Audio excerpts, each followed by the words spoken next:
They say every wedding is a story. Some are romantic. Some are messy. But this one became a crime scene. She was a nurse. He was the love of her life. They stood before family and friends pledging forever. But less than 6 weeks later, she was in critical condition fighting to stay alive after being stabbed 37 times. Not by a stranger, not by her husband, but by the man who had just become her father-in-law. Before we go any further, let me ask you something. Have you ever kept a secret because you were afraid of how someone would react? Have you ever chosen silence to protect someone else, even if it meant risking yourself? That's what this story is about. It's about love, fear, and the one thing people underestimate every day, the danger of silence. Lauren Whitaker didn't know her past would explode into her future. Evan Hayes had no idea what loving her would cost. And Richard Hayes, Evan's father, believed one thing so fiercely that he nearly took a life for it. This is the story of a wedding soaked in hope that turned into a crime scene soaked in blood.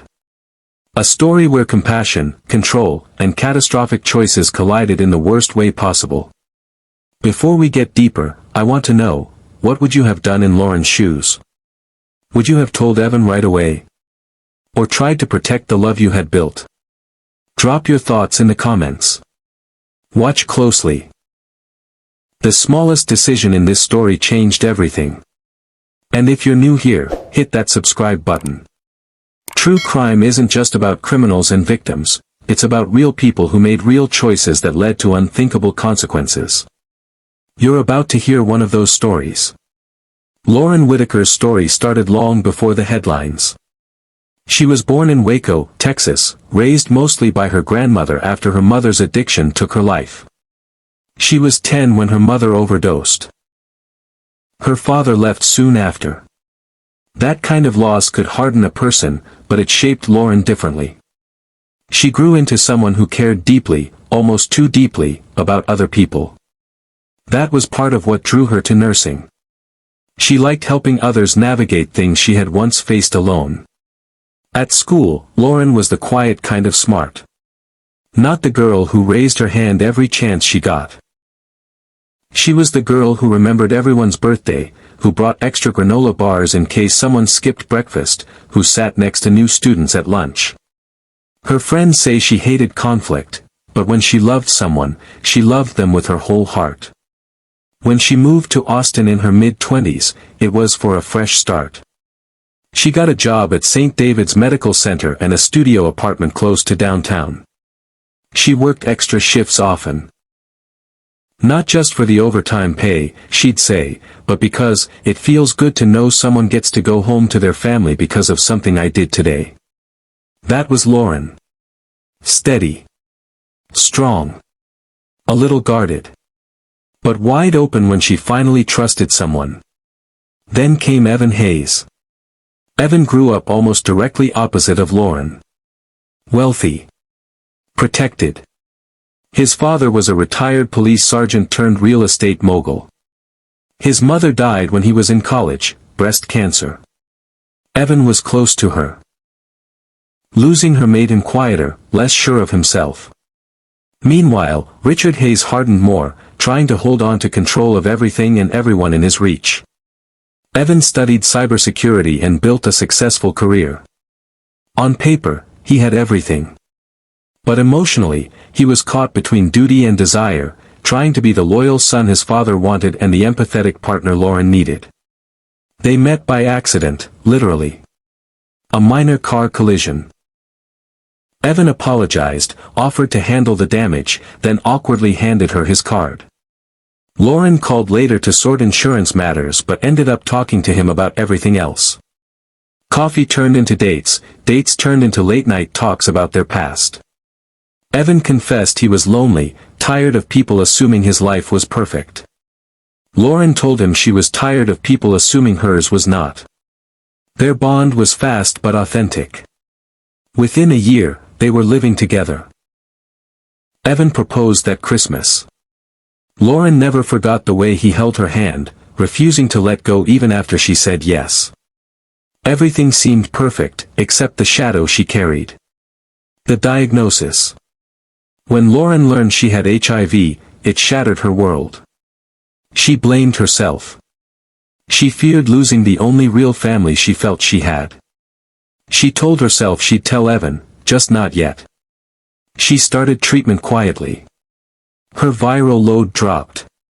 Her doctors reassured her she couldn't transmit it. But every day she waited, the secret grew heavier. When she finally told Evan, he froze, not because of the virus, but because she hadn't trusted him sooner. He processed it slowly, eventually promising he wouldn't let it break them apart. He made appointments for himself. He stood by her. But he also hid this from his father. Richard Hayes was a force. In his years on the force, he'd built a reputation as a man who never backed down. That didn't change when he left law enforcement. He flipped houses with the same intensity. Evan once said, "My dad's version of love feels like surveillance. Like he's always waiting for you to disappoint him." Richard didn't like Lauren. He tried to hide it but failed. She was from Waco. Worked nights. Had no real family. In his mind, she was beneath them. He'd tell Evan he could do better. Evan would just say, "She's better than us, Dad. You just can't see it." This is where the real tension started. There were other people who mattered too, Lauren's grandmother, who passed away shortly before the wedding. Her co-workers, who adored her. Richard's close friend at the pharmacy, who gave him the information that set everything on fire. None of them knew how deeply each decision would impact what came next. Do you think Lauren should have told Evan sooner? Or should Evan have stood up more firmly to his father? Comment your thoughts. If you're finding this story gripping so far, hit like, drop a comment, and make sure you're subscribed. We're just getting started. Austin, Texas in 2020 felt like a city holding its breath. The pandemic was turning everything upside down. People were isolated, jobs were changing, and weddings became trimmed-down versions of what they once were. Still, when Lauren and Evan booked a ranch property in Dripping Springs for their November ceremony, they tried to hold on to the idea that love could survive the chaos around them. The property was the kind of quiet space meant for sunsets and slow dances, a stretch of green under open sky, a stone patio lit by soft lanterns that swayed in the breeze. Evan's father, Richard, approved of the venue. He even paid for it. That was the strange part, he spent money but not warmth. Lauren recalled the way he stood during the ceremony, arms crossed, jaw tight, not looking at her once. Their home was different. Lauren and Evan lived in a cozy two-bedroom in South Austin. It wasn't extravagant, but it felt lived in. Medical textbooks on the shelf. A herb garden on the balcony. Polaroids of weekend trips taped by the mirror. To them, it was their safe place. But after Evan got sick in late November, the air in the house changed. He was restless, anxious. She noticed he'd stare at his hands sometimes like they were telling him something he couldn't accept. The kitchen, where the attack later took place, had bright yellow cabinets Lauren had painted herself. "It makes the mornings feel warm," she told friends. But Richard saw it differently. The night of the dinner party, he leaned on that counter like it offended him. Lauren noticed his hands twitching. A subtle shake. She thought it was just age. She ignored it. She shouldn't have. Dinner was cordial at first. A birthday toast for Lauren's grandmother. Candles. Wine. But tension hovered over the table like humidity. Richard barely ate. He watched. His eyes shifted from Lauren to Evan and back again, picking up on every unspoken word. When he rose to help in the kitchen, Evan didn't think twice. Should he have? Probably. Looking back, Lauren would say there were signs. The way Richard said, "my son," as if she weren't part of that equation. The moment he stood in the hallway staring at the family photo wall, lips pressed tight. The fact that even though the evening was about her grandmother, he had brought a wrapped gift, for Evan only. These were small things. Easy to brush aside. But stories like this always start with small things, don't they? Comments ignored. Looks explained away. Secrets left unsaid. Ever notice how tragedy rarely arrives like a storm? It starts with a gust, a shift in pressure, a sense that something just doesn't fit. Tell me, if you were Lauren, would you have sensed danger in that room? Let me know in the comments. And if this story is pulling you in, hit that like button. We're just scratching the surface. December 14th, 2020 began like any other day for Lauren. She had traded her shift to be home early. It was her grandmother's birthday, her first since the woman passed. She wanted to honor her memory. Evan agreed, and they planned a quiet dinner. Simple meal, soft music, light conversation. A tribute, not a feast. Richard Hayes arrived right on time. He wasn't one to be late. He brought a bottle of expensive wine and a box wrapped in silver paper. A little something for the house, he told Evan, intentionally avoiding any greeting to Lauren. Lauren smiled anyway and thanked him. She thought maybe it was a peace offering. Evan placed the gift on the console table, unopened. Dinner started without trouble. Evan tried to keep the conversation light. He mentioned work, asked his father about the latest investment property. Lauren offered seconds, refilled glasses, and kept herself calm. But her shoulders stayed tense, as if bracing for something unseen. At one point, when Evan went to grab a forgotten dish, Lauren caught Richard staring at her, not just looking. Staring. Eyes narrowed. No warmth. No curiosity. Just cold focus. She turned away, pretending she needed to wipe the counter. Inside, she was rattled. The dinner wound down around 9 p.m. Evan stepped outside to take a call. Someone from work had hit a snag with a security audit. He told Lauren he'd be right back. She nodded, clearing plates. She hummed softly as she loaded the dishwasher. She didn't hear Richard move behind her. The knife block was on the counter. The wedding gift knives, stainless steel. Evan had joked about them once. Sharper than my father's tongue. She had laughed. Richard's footsteps were soft, but his voice was not. You think we're stupid, he said. Lauren froze. His tone was calm, but the bite behind the words made her spine stiffen. She turned slightly, just enough to see him at the edge of her vision. I don't understand, she said. And she truly didn't, not yet. Richard stepped closer. You infected my son. Lauren dropped the dish she was holding. It shattered on the tile. At first I told myself Evan must have misunderstood. That you lied to him. That you tricked him into something, Richard said. But then I got tested. Lauren backed up. You got tested? His stare sharpened. I got a call. I'm positive. He stepped closer. You gave me the same disease, didn't you? And you thought I wouldn't find out? Lauren swallowed hard. Richard, I never. Her words dissolved under his rage. He grabbed her arm, squeezing it with a force she didn't expect. You ruined my family. She tried to pull free, but he shoved her against the counter. Her back hit the edge. The pain was sharp, but not as sharp as what came next. Richard reached for the first knife. A 6-inch chef's blade. The stab was immediate. Her shoulder. She gasped. She fell to the floor. Instinct told her to curl inward. Protect her chest. But the blade returned. Her side. Her arm. She screamed Evan's name. Her voice cracked but didn't carry far. The next strike landed near her ribs. She gasped again, a wet sound. Richard's breathing grew louder. Not fast. Just steady. Focused. He swung again, and again. Every movement fueled by his belief that she had brought this upon herself.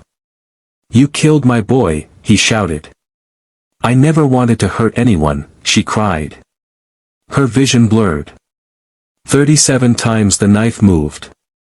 She felt some. Others she didn't. The world shrank to a tunnel of sound, glass clinking, the hum of the refrigerator, a man screaming at her through clenched teeth. Outside, Evan's call ended. He turned. Something felt wrong. A loud clatter. He hurried to the patio door, pushed it open, and ran in. He slipped on something. Blood. He saw Richard kneeling, still stabbing. He tackled him instinctively, knocking the knife free. They crashed into a cabinet. Glass shattered around them. "Dad, stop!" Evan yelled, voice hoarse. Richard stared at him like he didn't recognize his own son. Then he dropped the knife. It clanged on the floor. Lauren's hand twitched. Evan shoved his father away and scrambled to her side. She lay still. Blood pooled around her. Too much. He pressed a hand to her chest, another to her wrist. "Please, please, please." He grabbed his phone, hands shaking. 911, he shouted. "My wife's been stabbed." Richard stood 10 feet away. Silent. Like his mind had left his body. When the officers arrived, they found Evan on the floor, sobbing over Lauren. His shirt soaked. His voice gone. They pulled him back gently. Paramedics rushed in, their hands quick and steady. No time to process. Just act. Outside, neighbors watched red lights glow across the street. The air crackled with disbelief. Richard stood calmly, not resisting, not speaking. As the officers cuffed him, he murmured one sentence. "She gave it to me. She gave it to both of us." He said it like an explanation. Like cause and effect. But nothing about this night made sense anymore. The scene was chaos, yet every person there knew one thing. Nothing would ever be the same. The ambulance pulled away from the quiet suburban street with its sirens slicing through the night. Lauren lay in the back, her life hovering in the balance. Evan sat beside her, his hands trembling as he kept pressure on a towel pressed against the wound in her abdomen. The paramedic at his side repeated that they were close, that she needed to keep fighting, but none of it reached him. His world had narrowed to the sensation of her weakening pulse beneath his fingertips.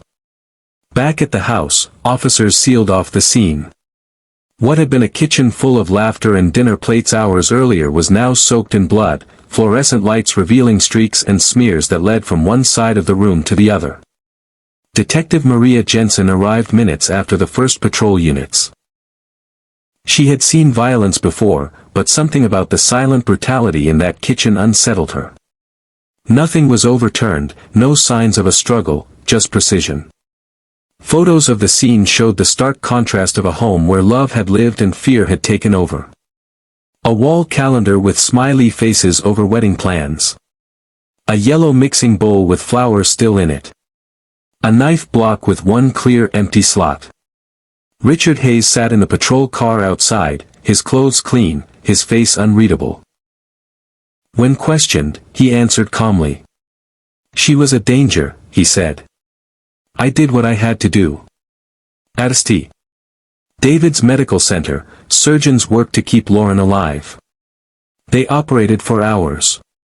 When the doctor finally emerged, Evan looked up with hollow eyes. "She's alive," the doctor said, pausing. "For now." Detective Jensen spoke with Evan the next morning. He described the dinner, the moment he stepped outside, the scream that pulled him back. His voice faltered only once. When he admitted that his father had never trusted Lauren. That he saw something in her he couldn't accept. The investigation turned its focus to motive and evidence.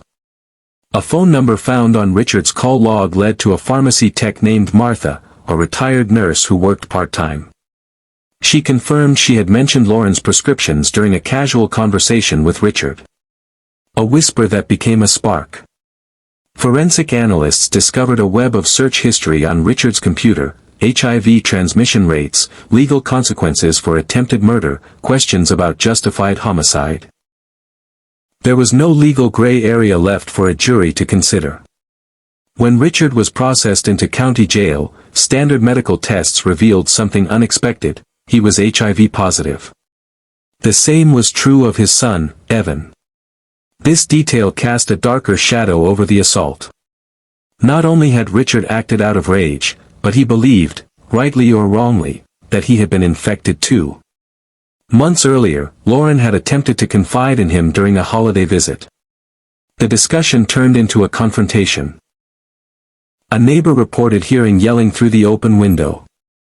Richard's mindset now began to emerge from the evidence. He saw Lauren not just as unworthy, but as dangerous. A threat to what he believed his family should remain. Evidence techs found more.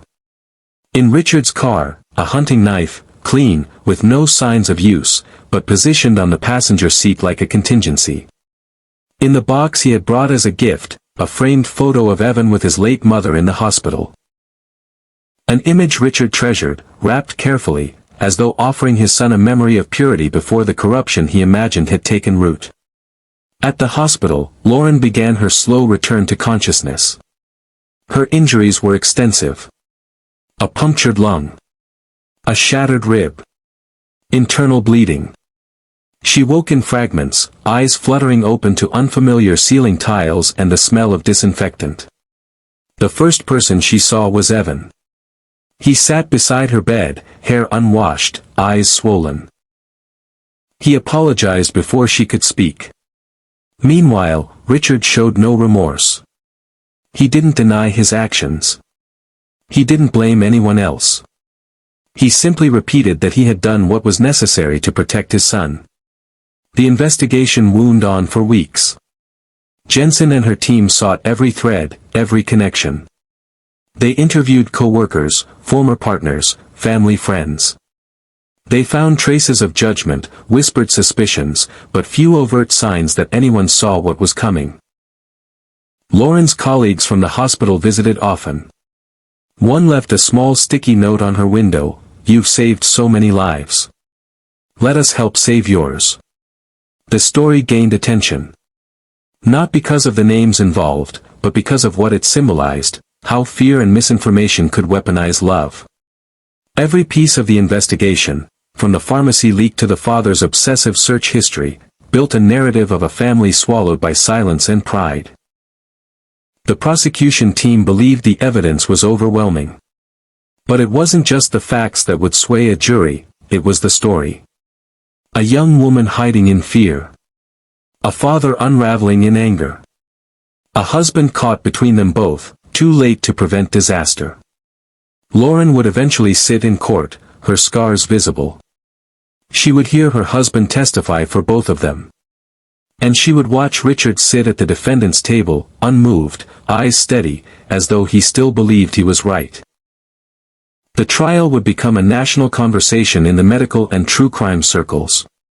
A case not just about violence, but about the fallout of shame, ignorance, and truth spoken too late. The case against Richard Hayes seemed airtight. His confession, the knife, the motive, that tangled knot of family betrayal and misguided righteousness. But every good investigation has its fractures. And this one cracked open in a way no one expected. 2 months into preparing for trial, as Lauren continued her recovery and Richard sat behind bars, a medical report arrived on Detective Jensen's desk. It was routine, just confirmation from the county lab, but the numbers didn't make sense. Richard's viral strain, confirmed through sequencing, didn't match the strain that Lauren carried. That detail mattered. HIV isn't one uniform virus. It evolves slightly within the body. And though Lauren and Evan shared a strain consistent with transmission through a romantic relationship, Richard's diagnosis came from a genetically distinct strain. In other words, he wasn't infected by Lauren. Not then. And likely not ever. Jensen stared at the report for a long time, waiting for the data to rearrange itself into something more logical. It didn't. If Richard wasn't infected through that altercation with Lauren, then where did it come from? And more importantly, had he known that when he attacked her? She moved fast, combing back through the timeline. She requested more lab work, pulling every sample collected from both parties. She had the prosecution pause their submission of evidence. She quietly notified the DA that something wasn't right. Then came the real twist. Richard Hayes had tested positive at intake only a month after attacking Lauren. But his viral load was already advanced, too high to be a fresh infection. His medical chart from years prior, sealed under privacy files, showed no testing history. But a subpoena revealed something else, billing codes for private treatment at a clinic 18 months earlier. Before Lauren met him. Before she ever stepped into his life. Richard had known. He had been living with HIV long before the wedding. He never told anyone, not even his son. The revelation hit the prosecution like a bomb. The premise of righteous anger, of a man striking out because he'd been infected, that frame shattered. Instead, a new picture emerged. A man whose pride wouldn't allow him to own his own history. A man who saw an easier villain in a woman already fighting her own diagnosis. Jensen brought the news to Evan first.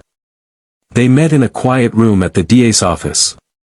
He sat across from her, looking tired, older than he should have at 32. She told him gently, piece by piece. Richard was HIV positive before the wedding. He hid it. Long enough that it likely contributed to his declining health and temper. He made Lauren the target. Not out of a reaction to infection, but as a way to punish someone else for his own perceived failures.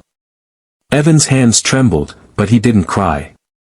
He just closed his eyes, exhaling the weight of a realization he hadn't prepared for. He knew, he said at last. Yes, Jensen replied. He knew. And in that moment, everything shifted for Evan. Not because it changed what his father had done, but because it exposed an even darker truth beneath it all. Richard hadn't just attacked Lauren because of the virus. He attacked her because of who she was. A woman from a background he didn't approve of. A reminder that his son was building a life beyond his control. The shock wasn't just scientific, it was human. And it broke Evan in a new way. Lauren learned of the discovery weeks later, when she felt strong enough to hear it. She curled her fingers around the thin blanket in her rehab bed, jaw tightening as the truth settled. It didn't undo what he had done to her. But it changed the story. Not a tragedy of mistaken infection, but of hatred masked as protection. Pride masked as justice. The courtroom would never be the same after that. And neither would the people standing in it. The courtroom verdict brought closure, but not peace. Richard Hayes was found guilty on all counts, attempted murder, aggravated assault, and intentional harm with a deadly weapon. The judge handed down 60 years without parole. He remained unmoved as the sentence was read, his face set in the same stone-hard resolve he wore the night of the attack. For Lauren, the decision meant she could finally sleep without fear. But the wounds ran deeper than the scars across her arms and torso. Her trust in people, once her greatest strength as a nurse, had been fractured. She spent months in physical therapy rebuilding her strength. The emotional rebuilding took longer. She didn't return to her old job. Instead, she transferred to the infectious disease unit at another Austin hospital. She wanted her work to mean something new. To help others facing the same fear she once carried alone. To show that life after trauma doesn't have to be a whisper, it can be a voice. But some nights, especially after long shifts, she would sit on the edge of her bed and wonder, if she had told Evan earlier, would things have turned out differently? Or was the real danger never her silence, but Richard's pride?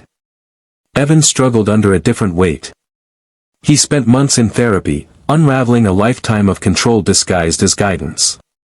After the trial, he filed for divorce. He said it was not because he stopped caring, but because both of them had lost pieces of themselves they were still trying to find. He left Austin quietly, moved to Denver, rented a small apartment and kept to himself.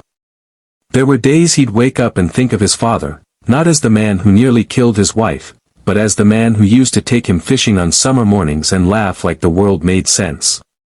That memory haunted him. The idea that family can be both refuge and betrayal.